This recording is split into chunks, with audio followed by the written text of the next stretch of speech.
Next gen காணொளி நண்பர்களுக்கு இனிய பொங்கல் நல்வாழ்த்துக்கள். இந்த தை மாதம் நமக்கு எப்படி பலன் இருக்க போகிறது அப்படிங்கிறத நம்ம டீட்டெயிலாக பார்த்துருவோம். ஏன்னா ஒரு மாதத்துலையுமே சூரியன் மூவ் பண்ணும் போது சூரியன் தான் நம்ம ஆத்மகாரகன்.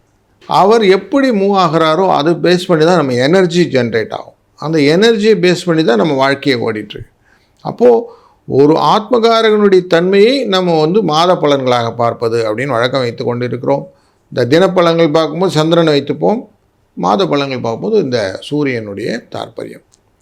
இந்த சூரியன் மகர ராசிக்குள்ளே போகிறார். உத்தராயண புண்ணிய காலம் அப்படிங்கிற விஷயம் ரொம்ப விசேஷமானது. ஏன்னாக்க தேவர்களுக்கு பகல் பொழுது ஸ்டார்ட் ஆகிடுதுன்னு அர்த்தமாயிடும்.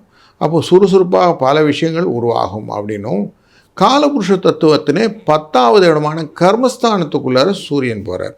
அந்த இடத்துக்கு போகும்போது நேச்சுரலி எல்லாருக்கும் தொழில், வருமானம், ஆதாயம் இதை பற்றின விஷயங்கள் எல்லாம் இருக்கும் இல்லையா, அதெல்லாம் நல்லா ஜென்ரேட் ஆகிறதுக்கான வைப்ரேஷன் கிடைக்கும். அப்படிங்கிறதுனாலையும் இந்த தை மாதம் ரொம்ப உன்னிப்பாக நம்மளால் பார்க்கப்படும்.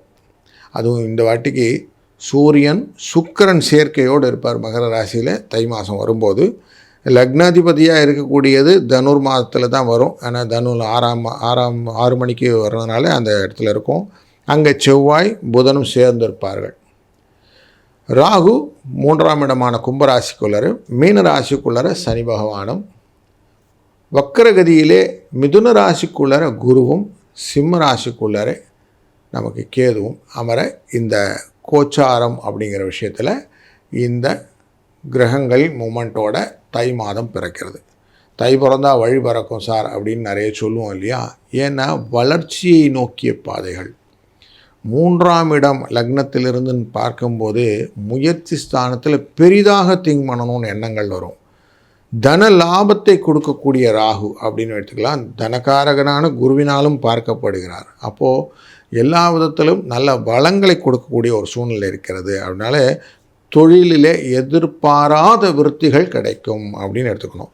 அரசியல் வாழ்க்கையில் இருப்பவர்களுக்கு சில குழப்பங்கள் உண்டாகும். தங்கம், வெள்ளி போன்றவைகள் ஏறுமுகத்தை சந்திக்கக்கூடிய சூழ்நிலை. அதுபோல் இயற்கை சூழ்நிலைகளே எதிர்பாராத மழை வளமும் வருவதற்கு வாய்ப்பு இந்த தை மாதத்தில் உண்டு. அப்படிங்கிறத மைண்டில் வச்சுட்டு நாம் ஒரு ராசிக்கும் எப்படி பலன் இருக்குன்னு பார்க்க போகிறோம். வாருங்கள். விருச்சிக ராசி நண்பர்களே, பலகால் அப்படிங்கிற ஒரு ராசி உங்களது. அதுபோல் பாதாளம் என்கிற ஒரு அமைப்பை கொண்டதாகவும் உங்கள் மனநிலை கொண்ட உங்கள் ராசிக்கு 2ஆம் இடத்தில் உங்கள் ராசிநாதன் அமர்கிறார். அதுபோல் தொழில் ஸ்தானத்திலே இருக்கக்கூடிய சூரிய பகவானும் இங்கே போய் உட்கார்றார்.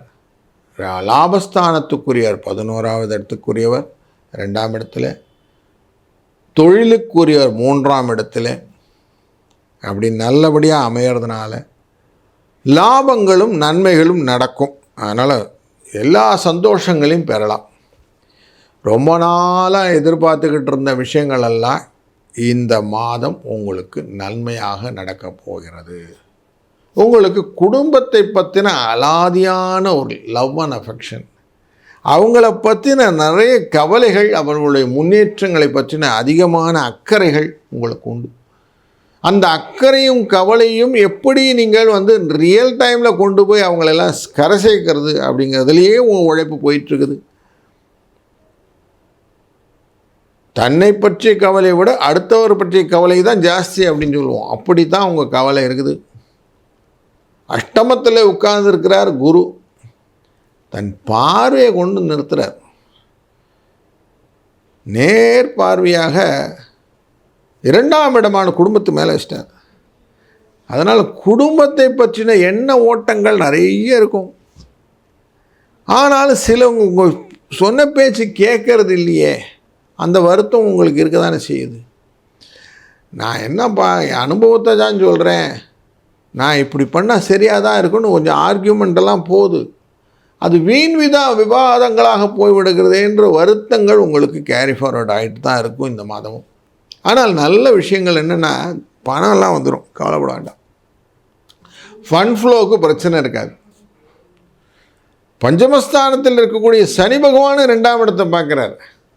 நிதானங்க எல்லாம் வரும், நிதானமாக தான் எல்லாம் வரும், மெதுவாக தான் செய்ய முடியும், மெதுவாக நடக்கும், ஆனால் நன்மையாக நடக்கும். சனி எப்பயுமே ஸ்ட்ரிக்டாக கொடுப்பார், கொடுத்தா நிதானமாக கொடுப்பார், ஆனால் கரெக்டாக கொடுப்பார். அப்படி இருக்குது. அங்கே குருவின் பார்வையும் இருக்கிறது. அதுபோல் உங்களுடைய எக்ஸ்ட்ரா விரயங்கள், வீண் விரயங்கள் என்கிற 12ஆம் இடம் துலாம் ராசி, அதையும் குரு பார்க்குறாரு. குரு அங்கே பார்க்கறதுனால என்ன ஆகுது, செலவுகள் கண்ட்ரோல் ஆகிடுது.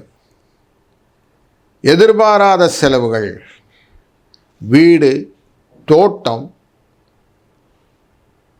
சில நில விஷயங்கள், இதெல்லாம் தேவையில்லாமல் கொஞ்சம் செலவுகளை வைக்கும். அதை கொஞ்சம் பார்த்துக்கிடுங்க. அது விஷயமாக கொஞ்சம் வில்லங்கங்களும் வரும். சொத்து விஷயத்தில் சில தகராறுகள், கொடுக்கல் வாங்கலில் சில சிக்கல்கள், மருத்துவத்திலே சில சிக்கல்கள் இப்படின்னு இருக்குது. 10ஆம் இடத்துல கேது உட்கார்ந்தாக்க பண விரயம் பயத்தை கொடுப்பார். அதனால் தொழிலிலே பண விரயங்கள் உண்டாகும். அலைச்சல் மூலியமாகத்தான் இருக்கும் பல காரியங்கள். டைரெக்டாக எதையும் ரீபோர்ட் பண்ணிக்க முடியாது அப்படிங்கிற சூழ்நிலையும் இருக்கிறது. அதனால் கொஞ்சம் கேர்ஃபுல்லாக அந்த விஷயத்தெல்லாம் ஹேண்டில் பண்ணுங்கள். புதிய வரவுகள் அப்படிங்கிற சுப செலவுகள், கல்யாண வேலைகள், குழந்தை பேரு, இதெல்லாம் நல்லதாக நடக்க போகிறது. நிறைய உங்களுடைய சக்திக்கு மீறி நீங்கள் செய்யக்கூடிய சூழ்நிலையெல்லாம் இருக்குது. அதுக்கு எல்லாத்துக்கும் உங்களுக்கு திடமான நம்பிக்கையும் ஒரு ஆரோக்கியமும் வருவதற்கு இறைவனை வேண்டிக் கொள்கிறேன். இந்த மாதம் ஒரு நல்ல மாதமாக அமையட்டும். வாழ்க வளத்துடன்.